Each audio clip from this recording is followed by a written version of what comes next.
Developing at noon, the two women charged in the murder of a 17-year-old Garden City High School student found out how long they're going to be spending behind bars this morning.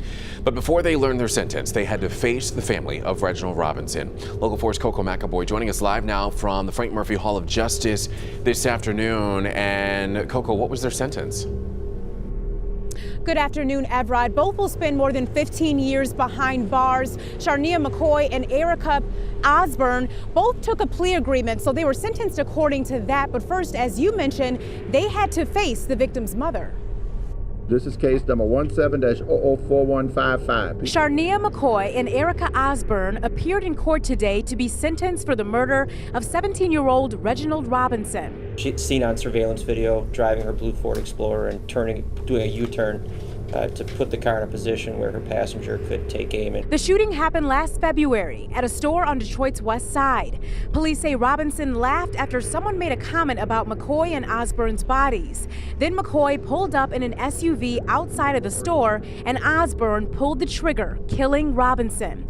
Robinson's mom first spoke to McCoy. Every time I would close my eyes, I would see my son laying on that cold ground in a puddle of blood. Then she let Osburn have it. You are rotten to the core, and you are sickening to my stomach as well as the city. You should be under the jail. Both McCoy and Osburn said a few words before sentencing. I just wanted to make sure that the family knows that I am sorry. I apologize for my actions, whether you accept it or not, I apologize for my actions. The two of them will now spend more than a decade behind bars for the senseless murder of a 17-year-old boy who had a lot of talent and a bright future. And McCoy was sentenced to serve 16 to 40 years in prison, and Osburn was sentenced to 27 to 50 years. Reporting live this afternoon, I'm Coco McAvoy, Local 4. The day was February 4, 2017. Shots rang out in the 16,600 block of Myers Street on Detroit's west side. The tranquility of the evening was shattered by the deafening roar of gunfire. It was a heartbreaking tragedy in a city infamous for its unforgiving streets. Two young women mercilessly gunned down a 17-year-old boy. The perpetrators, 25-year-old Erica Osburn and 21-year-old Sharnia Diamond McCoy. The teenagers' laughter is what propelled the two women into committing a chilling act of violence and heartlessness. The victim was promising student at Garden City High School, Reginald Rose Robinson. The events leading up to the crime unfolded innocently enough, with Rose Robinson and his friend casually strolling through the streets of the Motor City. As they entered a party store, a chance encounter with McCoy and Osburn set the stage for a chain of events that would quickly spiral into tragedy. Reportedly, someone in the store who the boys did not know had made a comment about Sharnia Diamond McCoy's body, which was the heavier-built woman out of the two. It was a comment about a quote-unquote big booty that Robinson laughed at. Seemingly harmless intent was met with an unexpected outburst of anger from McCoy, who was now furious and with wounded pride, but it would be her friend, Erica Osburn, that would be the deadly shooter. McCoy and Osburn, consumed by rage and vengeance, pulled up alongside them in a vehicle.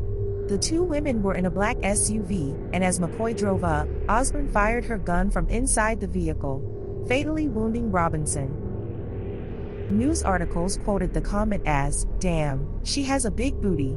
It's understandable that those words spoken in public about a stranger could be seen as rude or offensive by the woman it's directed at, but never would it warrant the women's violent reaction to the situation. He was not even the individual who had made the comment, and yet the women killed him for simply laughing at what was said. When police arrived on the scene, they found Rose Robinson dead in the street in the 12,000 block of Plymouth Road. In the chaos that ensued, Robinson's world was plunged into darkness, the adolescent's once bright future snuffed out by the callous actions of two grown women, driven by petty grievances and wounded pride. In the painful aftermath of tragedy, the family of Reginald Rose Robinson paints a portrait of a young man whose presence illuminated their lives with joy and purpose. Described as a good kid with an unwavering passion for basketball, Robinson's towering stature and gentle demeanor earned him a cherished role as the protector within a household predominantly composed of women. Latrice Foster, Robinson's mother, fondly reminisces about her son's towering presence, both in physical stature and in the hearts of his loved ones. He was the tallest out of all the family, she recalls, her voice tinged with pride and sorrow. He was the protector, always watching over us, she adds, a testament to Robinson's innate sense of responsibility and compassion. But beyond his role as guardian, Robinson's spirit radiated with a boundless zest for life. A high school senior brimming with dreams and aspirations, he embraced each day with a contagious enthusiasm, finding solace and joy in the simple pleasures of singing, dancing, and shooting hoops on the basketball court. With aspirations to pursue a career in engineering, Robinson epitomized the essence of ambition and determination, his eyes set on a future filled with promise and potential. Foster and her wife find solace in the memories of their beloved son, a beacon of light whose spirit continues to guide them through the darkness. For them, Robinson's legacy transcends the confines of mortality, his memory immortalized in the hearts of all who were fortunate enough to have known him. For Robinson's parents, family, and friends, the pain of their loss was matched only by the burning desire for justice, as they grappled with the harsh reality of a community battling with senseless violence where innocence could be snatched away in the blink of an eye. Tragically, a young man at the beginning of his life had his hopes and dreams snatched away by one foolish violent act. The time had come for McCoy and Osburn to face the consequences of their actions in the courtroom. The women's faces were masks of defiance and indifference, showing little to no emotion. Osburn's mother described her daughter as a person who has always struggled with mental health, but she refuses to take her medication. Rose Robinson's mother, Latrice Foster, took the opportunity to speak directly to each of her son's killers at sentencing. Hurting inside, but with the bravery and fortitude of a mother, she stated, "This has been the longest 11 months and 7 days of my life. You were non-remorseful when you were arrested. You talked about it in jail as if killing my son's a joke."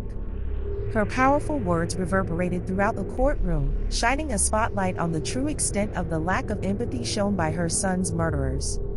With the resounding strike of the gavel, justice was finally served for the senseless loss of an innocent young man who had his whole life ahead of him, until it was violently taken away by the two defendants. With Sharnia Diamond McCoy sentenced to 16 to 40 years, and Erica Italy Osburn sentenced to 27 to 50 years in prison, the weight of their actions bore heavy consequences. While no amount of time behind bars can fully alleviate the anguish of Robinson's loved ones, with the sentences handed down to the killers, the judicial system upheld the sanctity of human life and hopefully brought them some sense of closure.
Thank you so much for watching this video.